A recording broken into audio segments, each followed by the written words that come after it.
What kind of person would have a torture chamber? No, scratch that. What kind of person would have a torture chamber and call themselves Dr. Sadism? I just had to find out.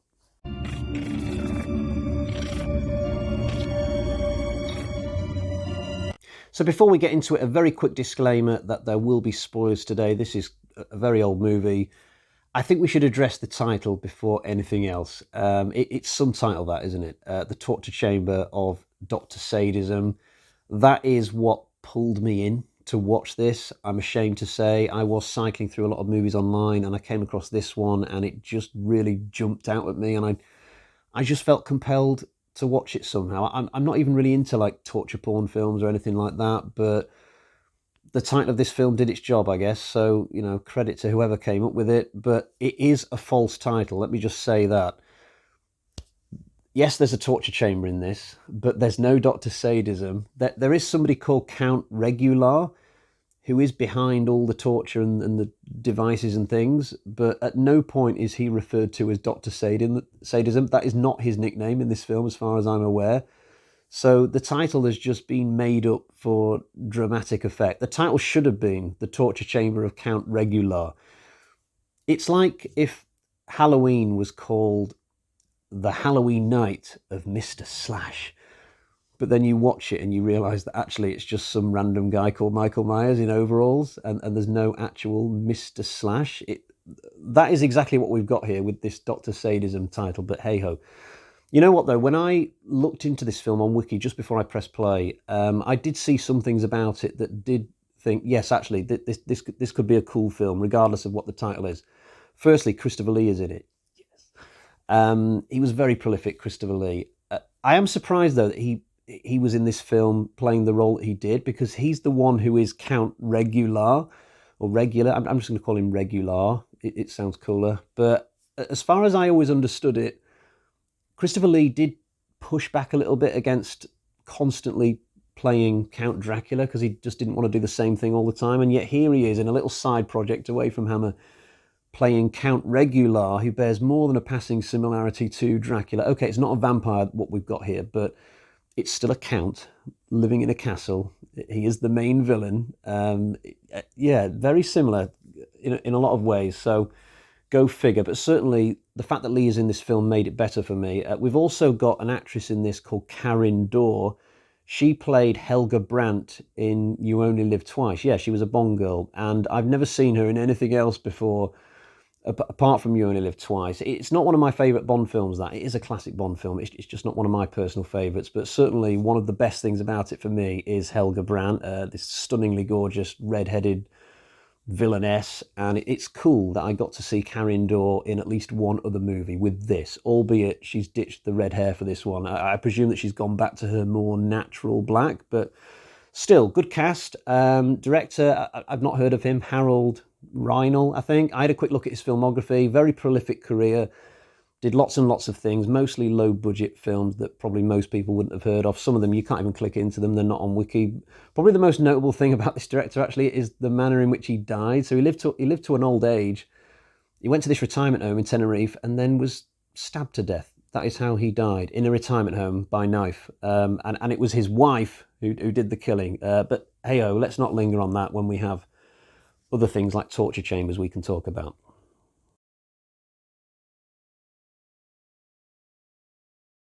The plot in this film is completely stupid, and there's only the thinnest trace to suggest that the film is even self-aware about the fact that the plot is stupid. So this Count Regular, he seemingly has discovered how to gain immortality. What he needs, and you won't believe this, what he needs is the blood of 13 virgin women. I don't know how he's discovered that he needs these things. If he got this information from a book, then how did the person in the book find out that getting the blood from 13 virgin women will give you immortality? It doesn't really make any sense if you think about it.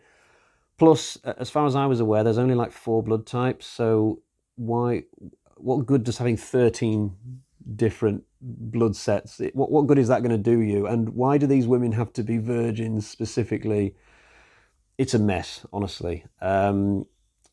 Also, It can't just be the blood of 13 virgin women. It has to be the blood of 13 virgin women who were scared witless at the time that they died. You see, apparently, blood from a dead body is different if that person was really scared before they died compared to the blood from a dead body who wasn't scared before they died. Do you follow me?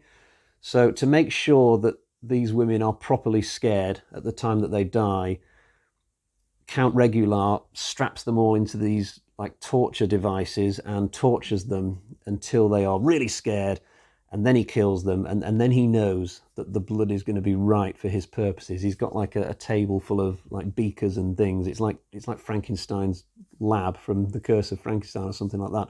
All this plot I'm giving you, by the way, this is all kind of pre-film. I'm not just giving you all the plot from the entire film. All this stuff is mostly condensed into the first few minutes, and some of it you've just got to figure out for yourself, or you learn of it sort of later on. But Count Regular doesn't actually succeed with this experiment. He gets the blood of 12 virgin women, but the 13th woman, she escapes and goes to the authorities, and the authorities come and arrest Regular once they realise what he's been doing at his castle. They sentence him to be quartered, which means being pulled apart by horses. Really nasty way to go. But Regular pledges to come back from the grave, kind of. So there's a lot of the supernatural in this. I don't get how Regular is able to come back from the grave. He waits a good 30 years to do it, and then he does it. He didn't succeed with the experiment before he died, so why is he now able to come back to life? And when he does, it's not in a full form. He pulls a bit of a Lord Voldemort from the early Harry Potter days. You know, he comes back as a kind of half man, like a wraith type figure. Christopher Lee's given blue skin to kind of indicate the fact that he's not yet a fully formed person. He needs to finish that experiment desperately. So the Count is back, and his manservant is back from the dead as well. I don't know how that was able to be pulled off. So these two, they send out a telegram to Baroness Lillian, played by Karin. The intention is that Lillian is going to be the 13th victim, and then the experiment will be complete. Count Regular is somehow assuming that Baroness Lillian is a virgin, which is a bit of a stretch. I mean, I guess she's not married at the start of this film, but I mean, come on, she's a woman in her early 30s, if we go by the actress's age, and she looks like Karin. I mean, it's a bit of a stretch to think that she might be a virgin, but who am I to go against the Count? Another telegram is sent out to a guy called Roger, who is a lawyer, and I don't get why he's invited to the castle. Like, I've watched this film, I've gone on Wiki and read the plot on there, and I'm still a little bit clueless as to why Roger is also given an invite. Regular needs the blood of 13 virgin women, not 13 virgin women and a lawyer. So I'm a bit lost as to why Roger also gets the invite, unless it's like a subplot, and because Roger does have a kind of family connection to the castle, I think. So maybe Regular is just intending to take out Roger so that he doesn't one day claim the castle through legal means or something. Given that he is a lawyer, he'd probably be quite good at that. So yeah, it's a bit of a weird plot. It's an 80-minute runtime, mostly split into two very distinct halves. The first half, we follow Lillian and Roger as they take this arduous journey in a carriage to the castle. We follow all their travails on their way, and they meet some other characters who tag along with them. And then the second half of the film, that's the real meat and potatoes of this film, where Lillian and Roger and everybody else, they realise that they've stumbled into a death trap, and they've got to try and escape the clutches of the Count and his various torture devices. And honestly, explaining that plot felt like torture itself.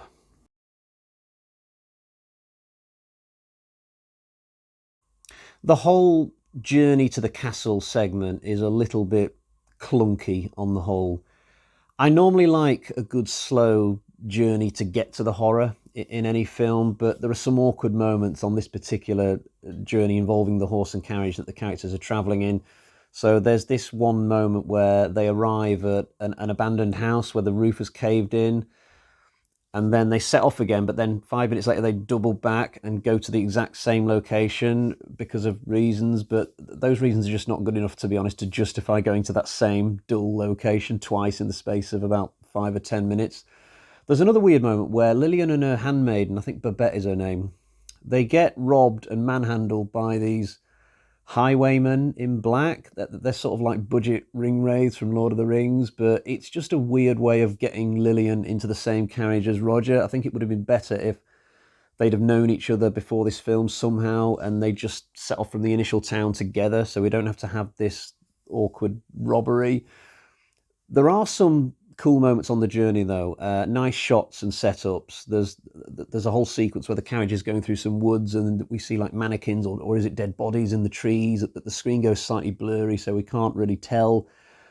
And then there's this other shot that I noticed where the carriage goes in front of this orange sunset, which I thought was really nice. There is evidence in this film of directorial talent, but it is hidden behind some really poor writing. I like the protagonists, though. I think that's probably the biggest strength of this movie, that the main character's on the good side, definitely not the villains. I've already talked a little bit about Karin. I think she's absolutely charming as an actress, and I like her character in this film somewhat. The main guy in this, I think he's played by somebody called Lex Bark. I've not previously heard of him before this movie, but checking him out on Wiki, he had a long career doing mostly films that I've never heard of. He died sadly very young. He was only 54 and he had a heart attack. He was married 5 times before he died. He had a tumultuous personal life, clearly. He was actually engaged to be married for a 6th time at the time that he died. But on just the evidence of this film, he was a pretty decent actor. And I like, one thing I like about these older horror films is the fact that they tend to have leading male actors who are like middle-aged most of the time. Like Lex Barker must have been touching 50 when he did this movie. It makes me feel young. You know, if I watch a horror film from 2022, guaranteed the male lead will be 21, 22. I'm old enough to be their dad, but stick one of these oldies on and I'm young again. Yes. There's one more character in this I want to mention on the good side, which is Fabian, who turns up as a kind of, well, he looks like a priest, but it turns out he's actually a highwayman himself, dressed as a priest. He's got like a pistol in his coat pocket. Now, we find out later on that he was planning to rob Lillian and Roger, but then the whole danger of the Count came into focus, and so he abandoned those plans and just stuck by the side of Roger and Lillian. But again, I think it's just bad writing. I would have had Fabian actually go ahead with this robbery. Maybe him doing a robbery could have replaced the one by the Men in Black. And then we could have had this whole transformative arc where he goes from villain to being one of the good guys who helps defeat the Count towards the end. I think that would have been brilliant for his character. I still liked him anyway, but he could have just been so much better.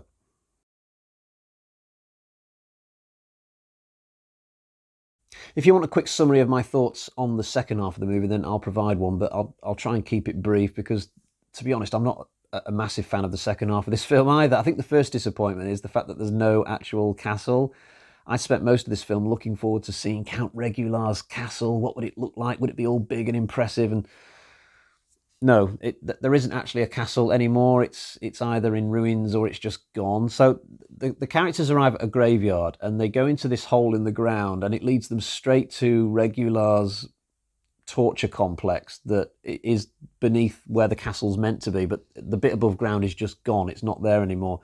I guess what we see of the actual torture basement place looks pretty good. There's some evidence of money in the production design, and there are some nice looking tapestries on the walls. The torture devices are reasonably well designed, I thought, but there are a number of elements that don't work for me as well, like this whole business of the manservant running around dropping portcullises behind the characters every 5 minutes.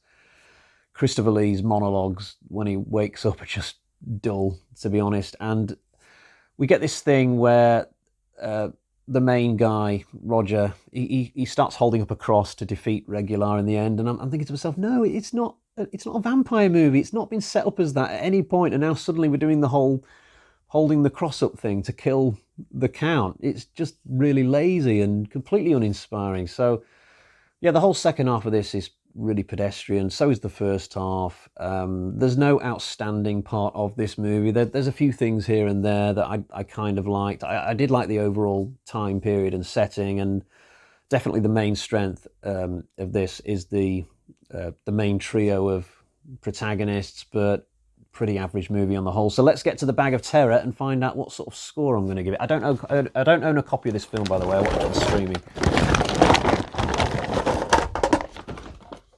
So we got 1, 2, 2.5 bloody axes out of 5. That is my average score. I guess I would maybe recommend a watch of this if you're into these older horror films that are period pieces, but if you're not, then maybe give it a miss. Okay, that's all for today. Until next time, cheerio, bye-bye.